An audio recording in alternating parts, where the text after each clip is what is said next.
la introducción a la crítica de la filosofía del derecho de Hegel, ¿sí? En realidad no va a hablar mucho de Hegel, pero bueno. ¿Y cómo empieza? La crítica de la religión ha llegado en lo esencial a su fin para Alemania. Y la crítica de la religión es la premisa de toda crítica, ¿sí? Es, bueno, chapó Feuerbach, pero avancemos. O sea, es la base, más que esto no se puede llegar, más que lo que llegó Feuerbach no se puede llegar. Y ahora entonces no tenemos que ir al más allá, sino que tenemos que venir al más acá. Y entonces va a profundizar esto que en la ideología alemana aparecía, sobre la cuestión judía, aparecía como... entonces la diferencia entre la emancipación política y la emancipación humana acaba a aparecer como la diferencia entre la revolución parcial y la revolución total, ¿sí? Donde lo parcial va a ser lo político y lo total va a ser lo social, ¿sí? Pero la lógica es más o menos la misma, solo que mientras sobre la cuestión judía habla fundamentalmente del individuo, de los individuos, del ser humano, en este texto es un texto de corte más político en el sentido de que va a hablar de grupos, va a hablar de conjuntos, va a hablar de clases, ¿sí? Pero vamos a ver, y este es un punto clave me parece a mí de este texto, sobre qué recaen las clases, porque me parece importante eso, ¿no? Sobre qué recaen que esas fuerzas propias se conviertan en fuerzas sociales. Sobre qué recae la noción de clase en este texto, por ejemplo, ¿sí? Y eso es lo que vamos a tratar de avanzar. Entonces, partiendo del reconocimiento de Feuerbach, que es la crítica de la religión y que esa crítica está acabada, que la religión, de lo que tenemos que hablar ahora es de la existencia profana del error, ¿no? Y empieza a traernos al más acá, ¿no? Porque lo que va a decir Marx es que el hombre, ¿no? en la fantástica, juega con Feuerbach, ¿no? Pero dice, en la fantástica realidad del cielo encontró un reflejo de sí mismo, ¿no? Pero ese reflejo, dice Marx, es un no hombre, porque el hombre es distinto de ese reflejo, ¿sí? El hombre también, dice, y lo dice con Feuerbach, hace a la religión y no la religión al hombre, esto también es importante. Y la religión es la autoconciencia del hombre que aún no se ha encontrado a sí mismo, ¿sí? Esto hace como una especie de caracterización de todo lo que la religión representa, porque todo lo que la religión representa va a pasar a ser ahora representado por el Estado. En este sentido es que Feuerbach, que toma Feuerbach, digamos, independientemente del buen señalamiento de Esteban de la parcialidad y la parte y el todo, ¿no? Entonces, el hombre, va a decir Marx, entonces, no es un ser abstracto, agazapado fuera del mundo, ¿no? Ese es el hombre que da ese rodeo, sino que el hombre es el mundo de los hombres, el Estado, la sociedad. Y esto que Marx plantea acá en la primera página de este texto, es la 491 de los escritos de Juventud, va a ser trabajado y después, si quieren, se lo anotan a un costadito para mirar al final del curso con la tesis 6 sobre Feuerbach, por ejemplo, ¿sí? Que Marx dice acá, el hombre es el mundo de los hombres, el Estado, la sociedad. Pero aquí todavía...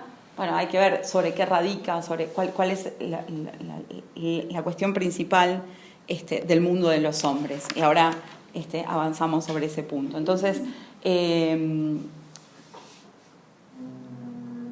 hombre, si lo vemos al final de la cuestión, sobre la cuestión judía, el hombre es parte de una fuerza social, ¿no? Podríamos decir con la cuestión judía. Y acá decimos, el hombre es el hombre en el mundo, es el mundo, ¿sí? Lo que pasa, dice Marx, es que este Estado y esta sociedad son un mundo invertido, un mundo que está dado vuelta, ¿sí? Por eso reproduce la religión, que es la conciencia de este mundo, ¿sí? El mundo es el que está dado vuelta. Entonces, si quieren, y si no quieren se los propongo, en la página 491, hacia el final, y lo leo porque... obviamente lo dice muy lindo, leemos un poquito largo, pero dice Marx, la miseria religiosa es, por una parte, la expresión de la miseria real. Estamos en el penúltimo párrafo de la página 491. La miseria religiosa es, por una parte, la expresión de la miseria real y, por otra, la protesta contra la miseria real. Es expresión y es protesta. Y está, bueno, lo traigo además porque es una de las frases más famosas de Marx, ¿no es cierto? La religión es el suspiro de la criatura agobiada, el estado alma de un mundo desalmado, porque es el espíritu de los estados de alma carentes de espíritu. La religión es el opio del pueblo. ¿Sí? Pero es interesante como Marx lo plantea acá, porque Marx no está diciendo la religión es el opio del pueblo porque lo estupidiza, que es un poco la vulgarización de esta frase, ¿no? Decir, la religión es el opio de los pueblos, el fútbol es el opio de los pueblos, y todo lo que nos distrae es el opio de los pueblos, ¿sí? Son como esos lugares comunes, digamos. Lo que está diciendo Marx es la religión es el suspiro de la criatura agobiada, es el opio que tenés que consumir cuando el dolor no te deja vivir, digámoslo así. Tengo que agarrarme de algo porque esta vida acá, así como es insoportable. ¿Se entiende? Hay una diferencia entre los dos planteos, digamos, entre lo que Marx está diciendo acá y esa, si se quiere, por lo menos desde mi punto de vista, vulgarización, ¿no? En ese sentido. Que Marx se ateo, me parece que en general no hay, más allá de las metáforas, ¿no? Que dice, bueno, los filisteos y yo qué sé, no es en general agresivo con la cuestión de la religión, no dice, son todos unos estúpidos que creen en Dios. No, al revés, o sea, tienen que creer en Dios y ahí empieza el problema. No es un problema de la cabeza que me lo saco de la cabeza porque me di cuenta que era un problema de mi cabeza. No, el problema está en que tengo que hacer eso, es una necesidad para poder sobrellevar la vida que tenemos. El Estado solo existe porque existe esa desigualdad. Porque si ahí fuéramos iguales no es necesario dar una vuelta para reconocernos como iguales. Tenemos que dar la vuelta para reconocernos como iguales en el Estado porque existe esa desigualdad. ¿Sí? ¿Y por qué la religión? Porque la religión es esa vuelta que damos para reconocernos como humanos. Eso es lo que Feuerbach vino a plantear, como ese rodeo, ese salir de sí para volver a sí, ¿sí? Pero ahora como predicado de esa otra cosa. Porque justamente lo que él empieza con la religión, le hace, vamos a poner así, capaz que ya lo tenía escrito y Feuerbach iba a publicar, porque también están las cosas fortuitas que no conocemos de los entramados, digamos, pero la idea es que Feuerbach participara de la publicación de los anales franco-alemanes, capaz que iba a haber un texto de Feuerbach ahí y ese guiño a Feuerbach permitía después un texto de Feuerbach. Yo qué sé, puede ser que haya sido ese el inicio, pero lo que sí es cierto es que dice, toma, vamos a ponerlo así, el modelo, es una palabra que a mí no me gusta, pero el modelo de la enajenación, de la inversión de Feuerbach, ¿sí? Para pensarlo en el más acá y aplicárselo al Estado.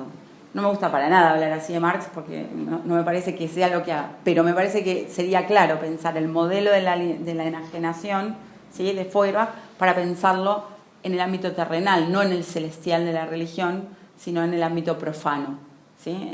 Es esa relación. Pero avanzamos un poquito y después cualquier cosa volvemos ahí, porque entonces la religión es el opio del pueblo y dice, me tienen que sacar los anteojos, sobreponerse a la religión como la dicha ilusoria del pueblo es exigir para una dicha real, ¿sí?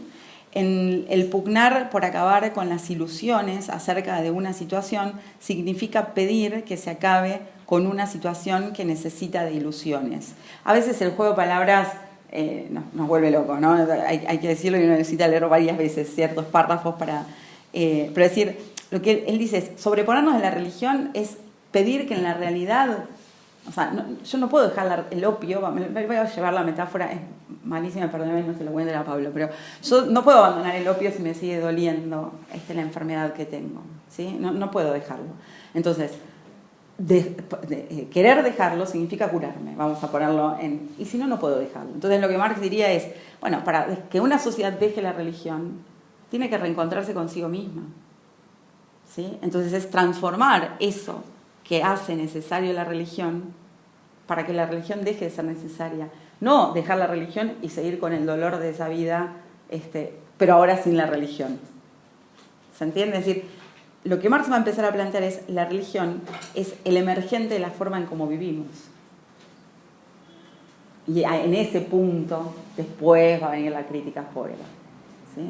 Pero tampoco le va a criticar esto muy fuertemente. Sigamos un poquito más. La crítica de la religión es, por tanto, dice Marx, en germen, la crítica de este valle de lágrimas que la religión rodea de un halo de santidad, ¿no? El valle de lágrimas es la tierra. La crítica de la religión es también, se puede trastocar o se puede trocar en crítica de la tierra. Y sigo un poquito más, dice, la crítica no arranca, para mí esa es una de las frases más bonitas de este texto, la crítica no arranca de las cadenas las flores ilusorias para que el hombre soporte las sombrías y desnudas cadenas, sino para que se desembarace de ellas y broten flores vivas, ¿no? O sea, es una metáfora. La crítica de la religión desengaña al hombre para moverlo a pensar, a obrar y a organizar su sociedad como hombre desengañado que ha entrado en razón, para que sepa girar en torno de sí mismo y a su yo real. La religión es simplemente el sol ilusorio que gira en torno al hombre mientras éste no se decide a girar en torno a sí mismo. ¿Sí? Y sigo un poquito más. La misión de la historia consiste, según esto, en descubrir la verdad más acá, una vez... Vengo re demorada, Martín. La misión de la historia consiste, según esto, entonces, en descubrir la verdad más acá, una vez que se ha hecho desaparecer el más allá de la verdad. Y ante todo, la misión de la filosofía, puesta al servicio de la historia, después de desenmascarar la forma de santidad de la autoenajenación del hombre, está en desenmascarar la autoenajenación bajo sus formas profanas. Lo que decíamos antes.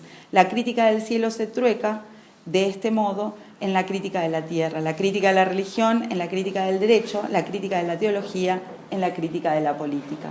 Es decir, salgamos del terreno de la crítica de la religión y vengamos para acá.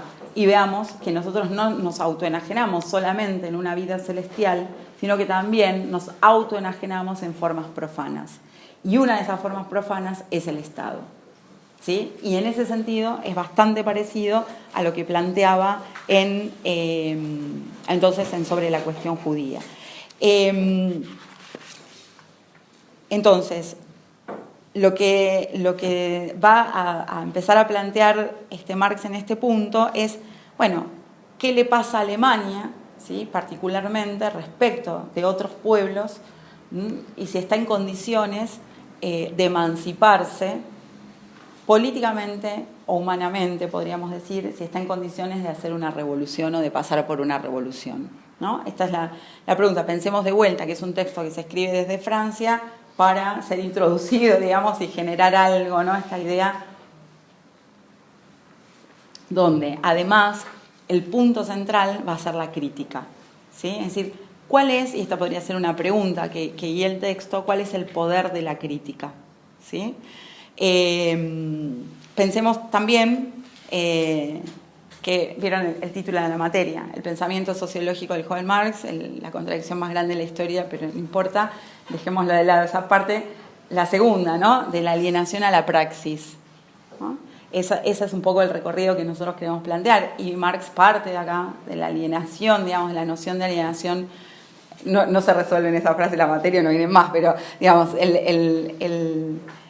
parte de la noción de alienación, y estamos persiguiendo la noción de praxis, ¿eh? Es un poco la propuesta de la materia. Entonces, acá el punto central va a ser la crítica. ¿Pero qué crítica? Recordemos que, ¿no? Marx decía en los escritos periodísticos, lo había dado Martín, la realización de la filosofía es la crítica.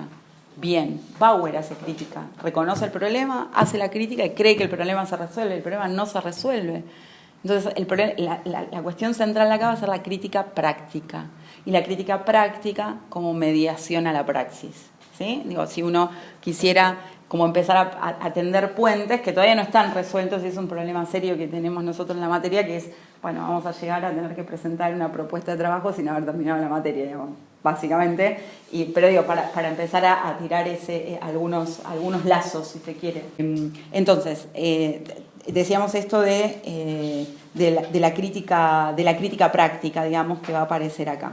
Y lo que va a sostener Marx entonces es que en este sentido, en la idea de desenmascarar las formas profanas, es que en efecto, dice Marx, los alemanes hemos compartido, estamos muy atrás, por un lado, ¿no? El problema que tenemos es que Alemania no puede ver algunos de estos problemas porque en realidad Alemania está quieta como su historia. Dice, no, en Alemania no pasa nada, es un poco el planteo. Y dice, los alemanes en efecto, y esto lo plantea también ahí en la página 492, hemos compartido las restauraciones de la historia moderna sin haber tomado parte de sus revoluciones, ¿no? Es decir, nunca vivimos una revolución, Alemania está atrás de la historia, siempre es un poco, está atrás de la realidad, pero el problema que tiene Alemania es que la filosofía está delante de la realidad. Hegel fue un paso más, ¿no? Y entonces ahí este es el problema que Marx va a tratar de trabajar en este texto, ¿no?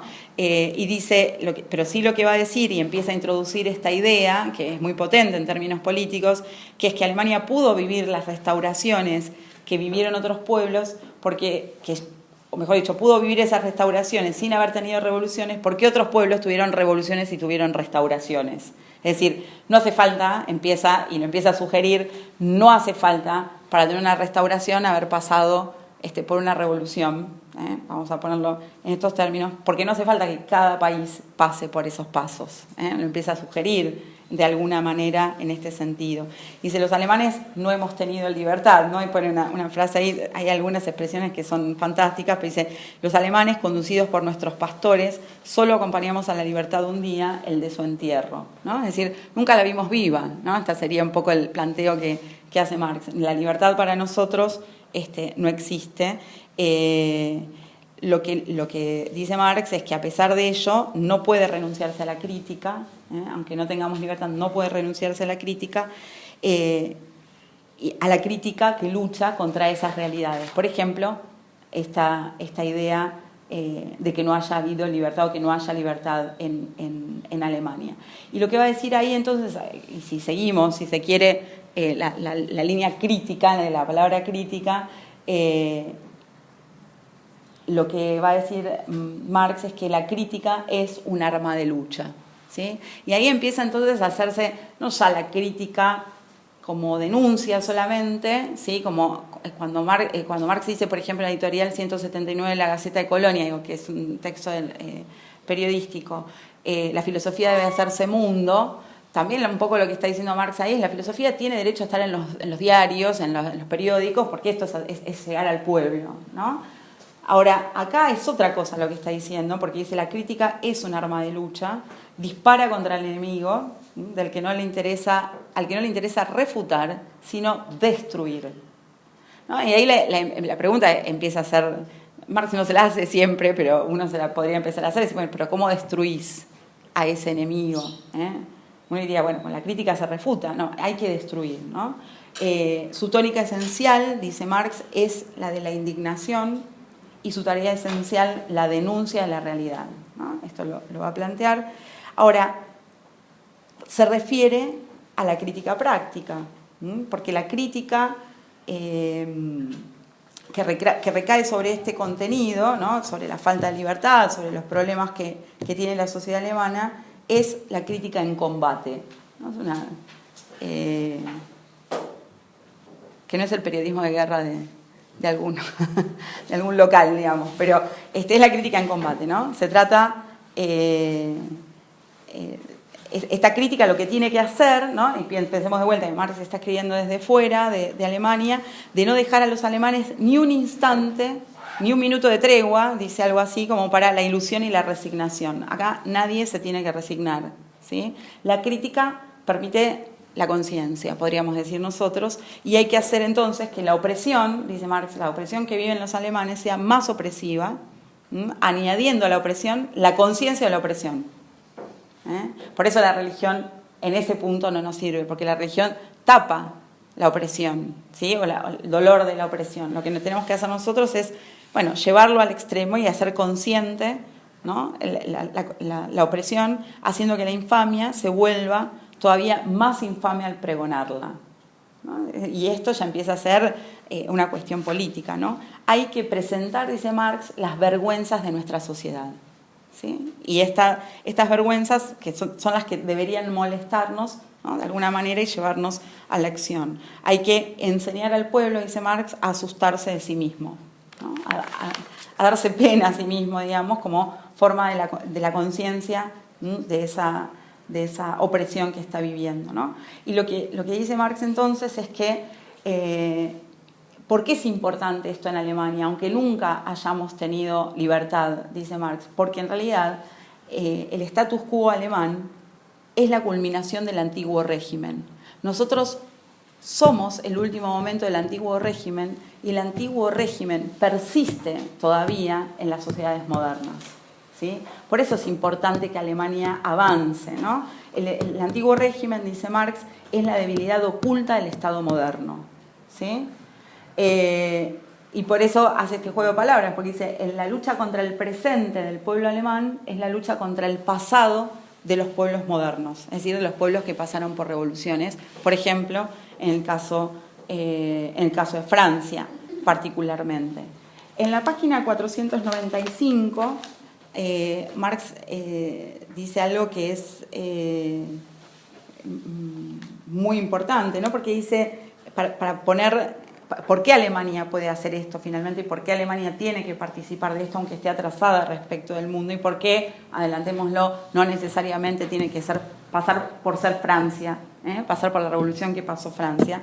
Que Marx dice, así como los pueblos históricos vieron su prehistoria en la imaginación, en la mitología, nosotros los alemanes, dice Marx, hemos vivido nuestra posthistoria en el pensamiento, en la filosofía. Es decir, nuestra historia no va al paso de la historia de los países modernos, pero nuestra filosofía ya lo ha superado, ¿sí? Y eso es, por eso Alemania cuenta con la posibilidad de trascender, que es justamente lo que Marx está viendo. La filosofía alemana del derecho y del Estado, dice Marx, es la única historia alemana que se halla a la altura del presente moderno, ¿sí?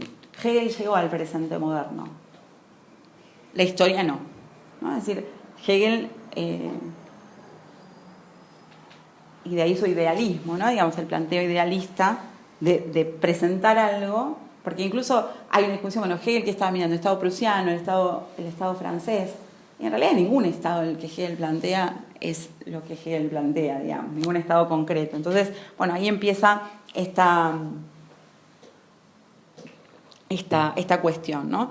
Y en ese sentido, lo que por lo menos desde mi punto de vista es importante, es que al plantear eso, Marx lo que está diciendo es, la filosofía hegeliana es también una realidad. Si bien es idealista, es una realidad, en el sentido que fue expresión de algo, expresión de que esto es lo que, bueno, de algo que no hicimos, pero y ahí empieza, esto es bien, bien interesante, y por eso también Tchaikovsky ahí es como un lazo, pensar el futuro, no solamente para atrás, sino para adelante. Y esa es la potencia que encuentran los jóvenes hegelianos en Hegel, en el propio Hegel, digamos, porque no, digamos, siempre hay una parte que se toma, que es, bueno, si la realidad tiene que ser racional, o la realidad, si la realidad es racional, bueno, ya está, lo que es debe ser. Ahora, si lo racional es real, bueno, eso no estaría apareciendo y entonces hay que hacer algo para llegar a eso. Bueno, acá es la crítica práctica, la crítica en el combate, ¿no? Esto es lo que está planteando Marx acá. Entonces,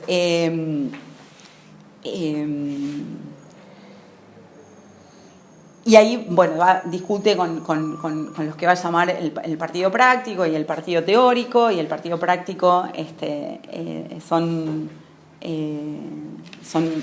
los jóvenes hegelianos en alguna medida, y dice, los prácticos exigen, y ahí estamos en la 496, pero lo voy a mencionar porque es también muy interesante la frase, se exigen una trabazón con los gérmenes reales de la vida, pero se olvidan de que el germen real de la vida del pueblo alemán ha brotado hasta ahora bajo su bóveda craneana, ¿no? Y es bien, estamos como a mitad de página, ¿no? ¿Vieron el párrafo que empieza la filosofía alemana del derecho y del Estado? ¿Sí? Al final está esto que acabo de decir, ¿no? Dice, exigen una trabazón con los gérmenes reales de la vida, pero no, al final de ese párrafo, ¿no? Pero se olvida de que el germen real de la vida del pueblo alemán solo ha brotado hasta ahora bajo su bóveda craneana. Es decir, lo que tiene de vida el pueblo alemán es sus ideas, es su filosofía. Pero si no lo realiza, es algo muerto, ¿no? La idea de bóveda craneana, ¿no? Es como una... el cerebro, yo qué sé, sí, el cerebro como una... Como produciendo algo que está muerto, ¿no? Digamos, esta idea de que no tiene ningún sentido esa filosofía, la única realidad que tiene si no se puede llevar a la práctica. Entonces, y ahí aparece, o lo que sigue, ¿no es cierto?, que dice, en una palabra, no ven que la filosofía no puede superarse sino realizándola. Y ahí vamos a ver entonces a qué llama Marx realización de la filosofía. Si les parece, vamos a leer un poquito medio largo, pero lo leemos al final de esta página. La crítica de la filosofía alemana del derecho y del Estado, el último párrafo de esta página, que ha encontrado en Hegel su expresión más alta, la más consecuente y la más rica, es lo uno y lo otro al mismo tiempo. El análisis crítico del Estado moderno y de la realidad con él relacionada como la decidida negación de todo el modo anterior de la conciencia jurídica y política alemana, que tiene su exponente más noble y más universal, elevado a ciencia en la misma filosofía especulativa del derecho. Y si la filosofía especulativa del derecho, esta ideación abstracta y superabundante del Estado moderno, cuya realidad sigue siendo un más allá, aunque ésta se halle solamente al otro lado del Rin, solo podría darse en Alemania, y esto lo que viene es tremendamente importante, tenemos que, a su vez, y a la inversa, la imagen alemana conceptual del Estado moderno, abstraída del hombre real, solo era posible porque y en cuanto que el mismo Estado moderno se abstrae del hombre real o satisface al hombre total de un modo puramente imaginario. Y esto es lo que trabajó sobre la cuestión judía, ¿sí? La idea del hombre real y el hombre imaginario. Pero fíjense lo que sigue, dice, en política los alemanes piensan lo que otros pueblos hacen. Alemania es la conciencia teórica de estos otros pueblos.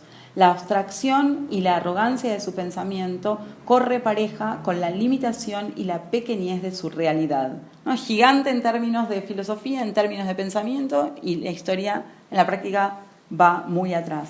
Por tanto, el status quo del Estado alemán expresa la perfección del antiguo régimen, la pica clavada en las carnes del Estado moderno. El status quo de la conciencia del Estado alemán expresa la imperfección del moderno Estado, la falta de solidez de sus mismas carnes. ¿No? Y sigue un poquito más, dice, por el hecho de ser adversario resuelto del modo anterior de la conciencia política alemana, vemos que la crítica de la filosofía especulativa del derecho se orienta no hacia sí misma, sino hacia tareas para cuya solución no existe más que un medio, la práctica. Sería la filosofía alemana encarnada en Hegel, o no sirve para nada o sirve para transformar. ¿Sí? Ahora, un punto medio no tiene. Esto sería lo que está planteando Marx. Y sigo un poquito más. Nos preguntamos, y esto es fundamental para el nudo del texto, ¿puede llegar Alemania a una práctica a la altura de los principios? Es decir, a una revolución que la eleve no solo al nivel oficial de los pueblos modernos, sino a la altura humana, que será el futuro inmediato de estos pueblos? La pregunta que se está haciendo es, ¿puede Alemania tener una revolución total? ¿No? Esta es la pregunta. Es decir, no me preocupa una revolución burguesa, digamos, porque eso sería llegar a la altura de los otros pueblos, una revolución política, que es la revolución que exige Bauer, por ejemplo, en el texto sobre la cuestión judía. ¿Sí? Digamos, si no, podríamos decirlo así, saltar esa revolución y pasar directamente a una revolución total. Y Marx continúa. Cierto es que el arma de la crítica no puede otra de las frases famosas de este texto. Cierto es que el arma de la crítica no puede suplir a la crítica de las armas, que el poder material tiene que ser derrocado por el poder material. Clarísimo en ese punto, es decir, no con crítica tampoco derroco nada, solamente hago un avance, podríamos decir, ¿no es cierto? poder material tiene que ser derrocado por el poder material. Pero también la teoría se convierte en un poder material cuando prenden las masas. Y esto empieza a ser tremendamente importante y precioso, digámoslo así, ¿por qué no? Y la teoría puede prender en las masas a condición de que argumente y demuestre ad hominem, para lo cual tiene que hacerse una crítica radical. Ser radical es atacar el problema por la raíz, y la raíz para el hombre es el hombre mismo. Es decir, debe producirse una fusión entre la masa y la filosofía.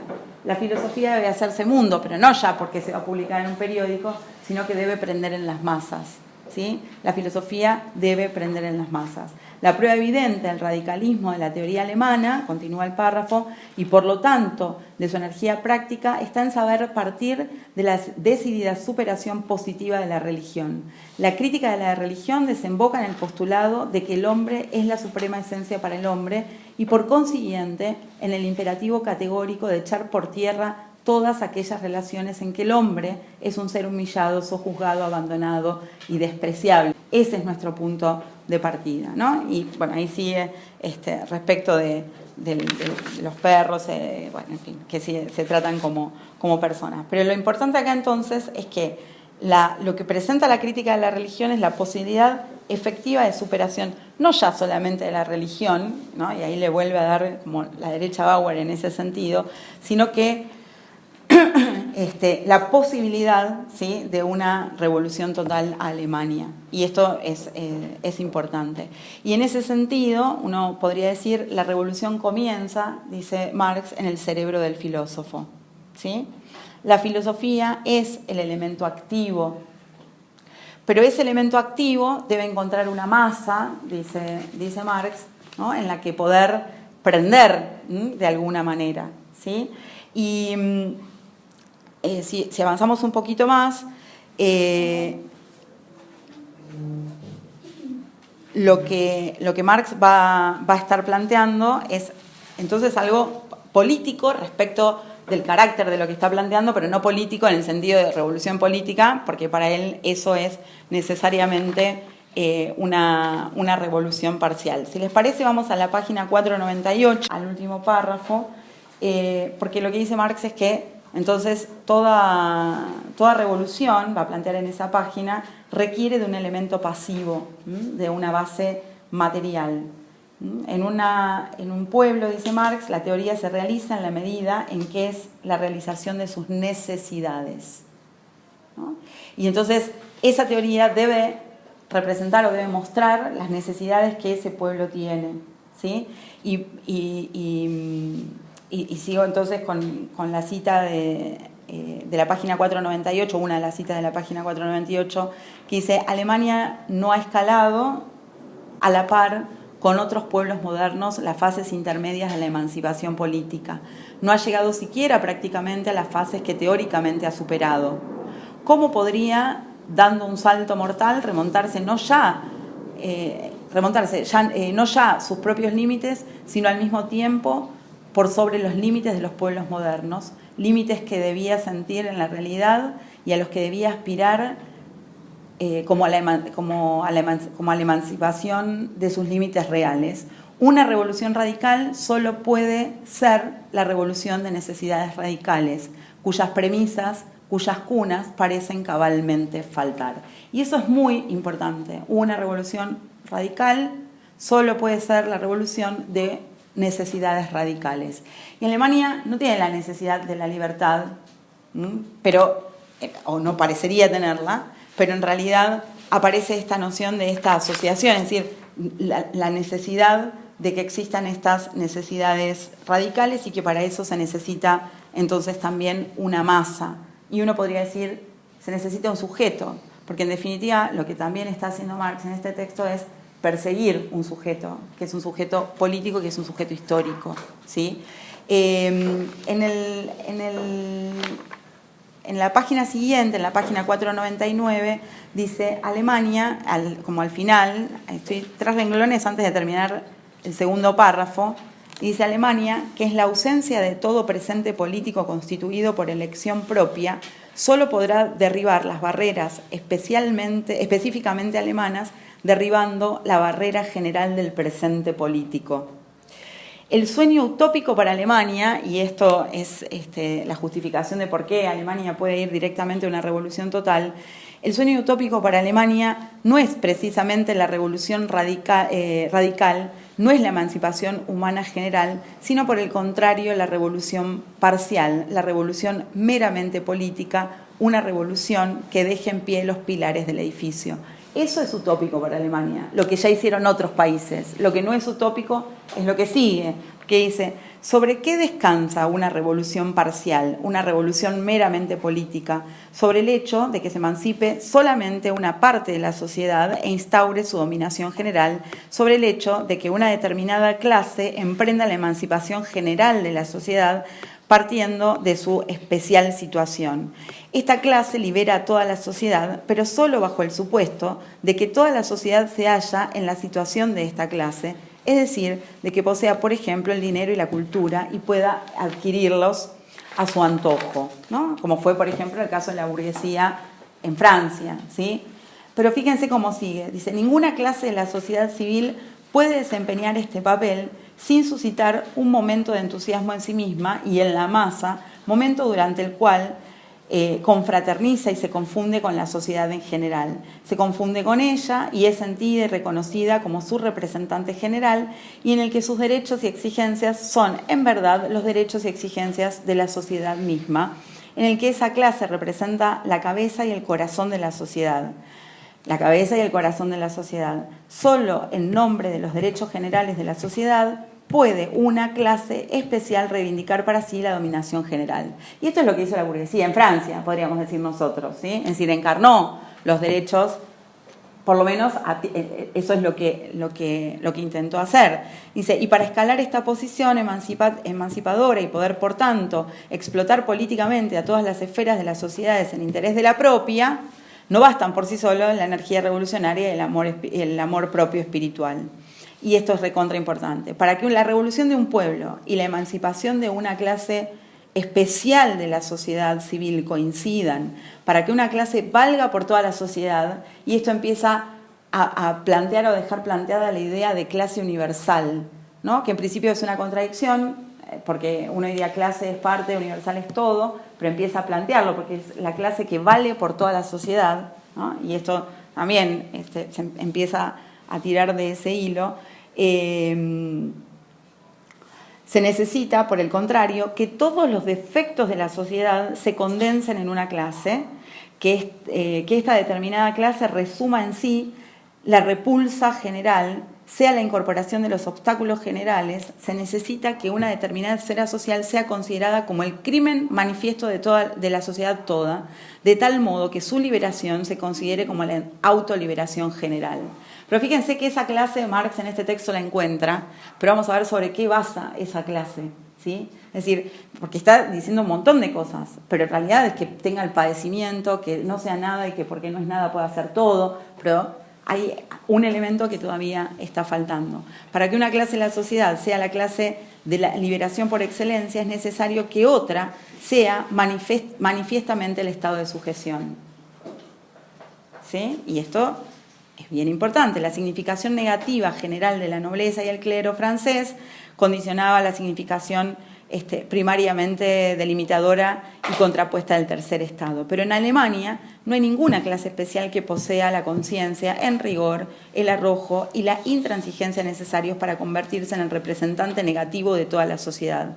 Todas ellas carecen asimismo de la grandeza de alma que siquiera fuese momentáneamente pudiera identificar alguna con el alma del pueblo, del genio que infunde el poder material, del entusiasmo del poder político, la intrepidez revolucionaria capaz de arrojar a la cara del enemigo las retadoras palabras no soy nada, tengo derecho a todo, ¿no? Marx dice, esa clase no existe, ¿no? Pero en realidad va a terminar planteando, ahora en un ratito, y el texto ya empieza a cerrar de alguna manera, que esa clase que dice o que puede decir no soy nada, tengo derecho a todo, no es en Alemania la burguesía, sino que esa frase la puede enarbolar el proletariado. La clase que no tiene nada y que porque no tiene nada, ¿sí?, tiene derecho a todo, va a ser el proletariado. Fíjense, en la página siguiente dice Marx: en Francia basta con que alguien sea algo para que quiera hacerlo todo, ¿no? Esa pretensión de universalidad o esa vocación de universalidad. En Alemania nadie puede llegar a ser algo si no quiere verse en el caso de tener que renunciar a todo. En Francia la emancipación parcial es el fundamento de la emancipación universal. En Alemania la emancipación universal es la condición sine qua non de toda emancipación parcial. En Francia es la realidad de la liberación gradual. En Alemania su imposibilidad la que tiene que engendrar la libertad total. Es decir, Alemania tiene una imposibilidad para engendrar la liberación parcial. En Francia toda clase es un idealista político y se siente, ante todo, no como una clase especial, sino como el representante de las necesidades de la sociedad en general. De ahí que el papel de emancipador vaya pasando, por tanto, en dramático movimiento de unas a otras clases del pueblo francés hasta llegar, por último, a la clase que ya no realiza la libertad social partiendo de la premisa de ciertas condiciones que se hallan al margen del hombre y que, sin embargo, han sido creadas por la sociedad misma, sino que, lejos de ello, organiza todas las condiciones de la existencia humana partiendo de la premisa de la libertad social. Dejando eso por un cachito de lado, es muy importante lo que sigue. Por el contrario, en Alemania, donde la vida práctica tiene tan poco de espiritual como de práctico, tiene la vida espiritual, ninguna clase de la sociedad civil siente la necesidad ni posee la capacidad de la emancipación general hasta que la obliga a ello su situación inmediata, la necesidad material, el peso de las mismas cadenas. Es decir, tiene que haber una sociedad o una parte de la sociedad que el peso de las cadenas sea tan insoportable, ¿no? Una revolución radical solo existe donde hay necesidades radicales, una clase que tenga necesidades radicales para que pueda engendrar esa representación del todo, que en términos políticos en Francia existe sobradamente, podríamos decir. Entonces, se pregunta Marx, dice, ¿dónde reside pues la posibilidad positiva de la emancipación alemana? Respuesta: directamente, en la formación de una clase atada por cadenas radicales, de una clase de la sociedad civil que no es ya una clase de ella, de una clase que es ya la disolución de todas las clases, pero de una esfera de la sociedad a la que sus sufrimientos universales, piensen dónde, todo esto a mí por lo menos me parece importante porque es donde va a anclar esta clase, o sea, sobre qué atributos Marx cree que esa es la clase que va a ser la masa en la que va a aprender la filosofía y por tanto va a devenir sujeto de transformación. Esto me parece que es importante. Sin ningún derecho especial, porque no es víctima de ningún desafuero especial, sino del desafuero puro y simple, que ya no puede apelar a un título histórico, sino simplemente al título humano. No le queda nada más que eso. Que no se haya ninguna suerte de contraposición unilateral con las consecuencias, sino en contraposición omnilateral con las premisas mismas del Estado alemán, de una esfera, por último, que no puede emanciparse a sí misma sin emanciparse de todas las demás esferas de la sociedad y al mismo tiempo emanciparlas a todas ellas, que representan una palabra, la pérdida total del hombre, por lo cual solo puede ganarse a sí misma mediante la recuperación total del hombre. La clase que es, entonces, repito, la pérdida total del hombre, que solo puede representar la recuperación total del hombre. Esta disolución total de la sociedad cifrada en una clase especial es el proletariado. Y eso, fíjense la formulación. Y uno pasa y dice, el proletariado es la clase, ¿no? Y es efectivamente lo que Marx está diciendo. Pero es lo que dice, cómo está escrita, es esta disolución total de la sociedad es el proletariado. La disolución total de la sociedad es el proletariado. ¿Sí? Es decir, el proletariado porta esa potencia. El tema es que acá esa potencia radica en que es la que tiene el peor padecimiento, en que es la clase que padece, es la que ya no tiene nada, la que tiene cadenas radicales, necesidades radicales. ¿Sí? ¿Qué camino emprende Marx después? Que esta clase, además, va a ser la que trabaja, la que produce, ¿Y qué produce? La vida propia y la vida de los demás. ¿Sí? Y es el problema en que nos metemos en la segunda forma de enajenación profana, que es justamente la de la enajenación en el trabajo. Bueno, el proletariado en Alemania. Es bien interesante esta idea entonces de unión de la filosofía con la clase. Dice, y voy a los últimos 2 párrafos, dice: así como la filosofía encuentra en el proletariado sus armas materiales, el proletariado encuentra en la filosofía sus armas espirituales. Y cuando el rayo del pensamiento prenda en lo profundo de este candoroso suelo popular, la emancipación de los alemanes como hombres será una realidad. ¿Sí? Es decir, y ahí empieza esta noción de praxis, ¿sí? De alguna manera. Algunos autores van a decir, como Rossi, por ejemplo, va a plantear esto. Es decir, ahí empieza esta unión en la posibilidad práctica con la posibilidad teórica o con la conciencia de esa posibilidad práctica. ¿Sí? Esto me parece que es importante. En resumen y en conclusión, la única liberación prácticamente posible en Alemania es la liberación en el terreno de la teoría, que ve en el hombre la esencia suprema del hombre. En Alemania solo es posible emanciparse de la Edad Media, emancipándose al mismo tiempo de las superaciones parciales de lo medieval. En Alemania no es posible abatir ningún tipo de servidumbre sin abatir la servidumbre en general. Parafraseo algo que podríamos meter por lo que lo vimos antes. En Alemania no es posible el estado que Bauer está planteando porque eso ya tiene que ser superado, ¿sí? Eso es lo que ya fue dicho antes. La meticulosa Alemania no puede hacer la revolución sin revolucionar desde el fundamento mismo. La emancipación del alemán es la emancipación del hombre. La cabeza de esta emancipación es la filosofía, su corazón, el proletariado. La filosofía no llegará a realizarse mediante la abolición del proletariado. La filosofía solo llegará a realizarse mediante la abolición del proletariado, el cual no podrá abolirse sin la realización de la filosofía. Y esto es importante, porque entonces la revolución total no es solamente la revolución, es también la superación de esa revolución a través de la superación del proletariado. Y esto que lo traigo ahora parece... Acá pasa desapercibido si uno sigue la obra como venimos cronológicamente. Pero más adelante esto tiene mucha repercusión, ¿no? Porque la desaparición del proletariado solamente es posible con la desaparición de las clases, ¿sí? Y cuando se cumplan todas estas condiciones interiores, el canto del gallo galo anunciará el día de la resurrección alemana, ¿no? Es decir, hemos superado a Francia, ¿no? Con esta idea, bueno, de la unificación de Alemania y Francia, ¿no? La idea del corazón y la cabeza en términos internacionales como la unión del corazón y la cabeza en términos de una clase que es el proletariado. Después se pueden abrir otros debates, pero es un poco lo que Marx está planteando. Entonces, en síntesis, Marx dice la emancipación a la que nosotros tenemos que llegar, la humanidad tiene que llegar, es a la emancipación humana. La emancipación política ya está realizada, digamos, la perfección del Estado político ya está en muchos países, en Estados Unidos, en Francia va en camino a eso. Esos países en realidad les queda llegar a la revolución social, digamos, a la revolución total.